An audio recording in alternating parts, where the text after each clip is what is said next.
Mas, claro, as coisas não poderiam ficar como estavam. E se por um lado, a Revolução Industrial propiciou uma exploração cada vez maior do homem pelo homem, por outro lado, a Revolução Industrial propiciou a aglutinação dos trabalhadores. Os trabalhadores que até então, no capitalismo clássico, mercantilista, se encontravam dispersos, passaram a trabalhar juntos, passaram a se aglutinar e a se organizar contra aquela situação de exploração. E aí os senhores recordam, nasce o sindicalismo, as primeiras greves, as ideias anarquistas, as ideias socialistas. O liberalismo, o laissez-faire, vai entrando numa crise paulatina. Depois, já no século XX, Primeira Guerra Mundial, Revolução Russa, em 1917, crise de 29. E com a grande crise da Bolsa de Nova York de 1929, temos a falência do modelo liberal da sociedade. Aquele modelo que foi instituído principalmente após a Revolução Francesa, com a ascensão da burguesia ao poder político, com a decapitação de Luís XVI e de Maria Antonieta. E aí, com a crise de 29, vamos ter uma contestação da própria democracia. A própria democracia passa a ser contestada. Aqueles direitos humanos da primeira geração, os direitos da liberdade, nem se fala. O mundo vive uma crise. Totalitarismo se expande na Alemanha, na Itália, na Espanha. O socialismo também começa a se expandir. A democracia liberal, nessa ninguém mais acredita. Há de ser tomada uma providência. E essa providência é tomada nos Estados Unidos da América pelo presidente Roosevelt. Roosevelt, que vai buscar em um economista a solução para o capitalismo decadente. Roosevelt vai buscar nas ideias de John Maynard Keynes a solução para aqueles problemas econômicos que os Estados Unidos viviam. Não só os Estados Unidos, o mundo inteiro. Keynes vai destacar a necessidade do Estado intervir na economia. E o Estado, que até então era omisso, passa a ser ativo. Ainda não com funções sociais, mas sim com o objetivo de salvar o capitalismo. Embora a questão social já venha sendo difundida e defendida desde o século XIX. E aí a gente lembra, por exemplo, da Constituição de Weimar, da Alemanha, de 1919, da Constituição Mexicana de 17. Mas ainda este não é o enfoque. O enfoque é salvar o capitalismo.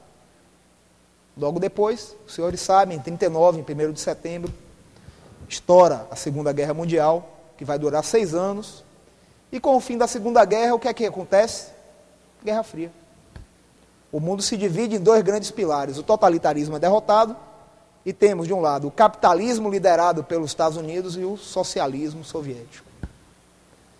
E o que é que o socialismo pregava? Igualdade. Pregava a igualdade. Nem tanto a liberdade, mas principalmente a igualdade. Coisa que o capitalismo nunca pregou. O capitalismo sempre pregou a meritocracia, a desigualdade, de certa forma. Só que será que o capitalismo sobreviveria ante a ameaça socialista? Se o capitalismo não se tornasse social? Esse passou a ser o grande dilema dos capitalistas. E aí, a Guerra Fria vem a surgir como uma solução para se combater o avanço socialista no mundo. Temos a Guerra Fria difundida a partir do final da Segunda Guerra Mundial.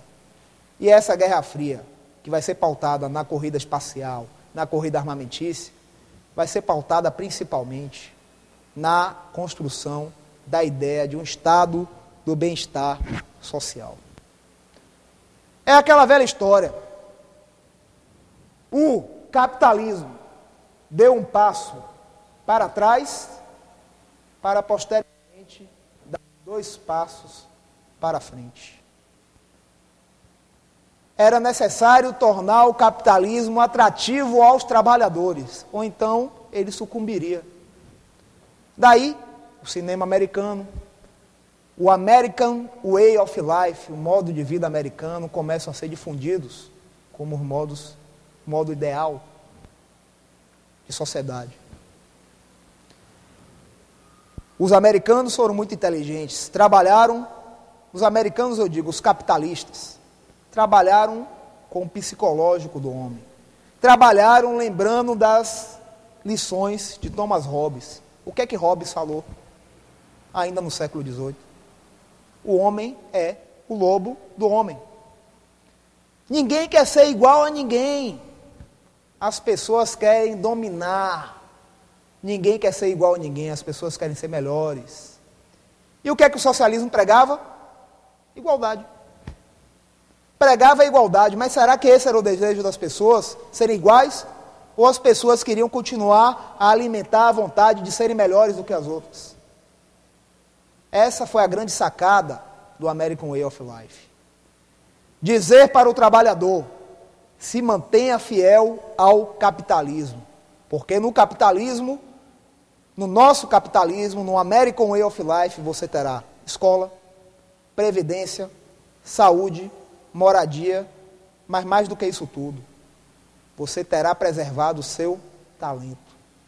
Hoje você é explorado, hoje você é empregado, operário da indústria, só depende de você, do seu estudo. Amanhã, você é seu dono, seu patrão. Quem é que não se seduz com a possibilidade de ser rico? Quem é que não se seduz? Quem é que nunca imaginou ganhar na loteria? Será que no socialismo isso aconteceria? De fato que não aconteceria. O que é que La Salle falou sobre os fatores reais de poder? O povo é o maior de todos os fatores reais de poder. O único problema é que ele é desorganizado. Se o povo se organizasse, fizesse uma revolução socialista, essa revolução ocorreria, sem dúvida. Esse era o grande temor do capitalismo. Vamos fazer o que então? Trabalhar o individualismo humano, que é característico do ser humano, desmobilizando as pessoas. E ao mesmo tempo propiciando corrida espacial, corrida armamentícia. Então o direito constitucional se transforma nesse momento, em virtude dos interesses capitalistas. E aquela fase da liberdade é substituída por uma nova fase, a fase da igualdade, dos direitos humanos da segunda geração. A segunda fase do constitucionalismo. E que fase é essa? É aquela fase em que o Estado passa a promover políticas públicas. O Estado deixa de ser meramente o defensor da segurança. O Estado passa a ser realizador de políticas públicas, do bem-estar social. É a segunda fase, a fase da igualdade. Os direitos humanos deixam de ser direitos subjetivos públicos de exigência de omissões do Estado. Passa a ser de exigência de ações positivas do Estado. O direito nunca mais vai ser o mesmo. As constituições não vão ser mais as mesmas. Não vão ser mais sintéticas. Vão ser constituições analíticas, realizadoras de projetos sociais. O grande problema é que, com o tempo, a Guerra Fria foi surtindo resultados positivos para os capitalistas. E a União Soviética deixa de existir. O Muro de Berlim cai, e com ele cai a dialética capitalismo e socialismo. E o que é que a gente vive hoje? Uma crise, novamente, do Estado, da democracia, gerada pela globalização, pelo fim da dialética capitalismo-socialismo. O capitalismo hoje joga sozinho, o neoliberalismo é a maior prova disso. Vivemos, portanto, um momento que muitos chamam de pós-moderno, onde o futuro da sociedade é uma grande interrogação. O futuro da própria democracia.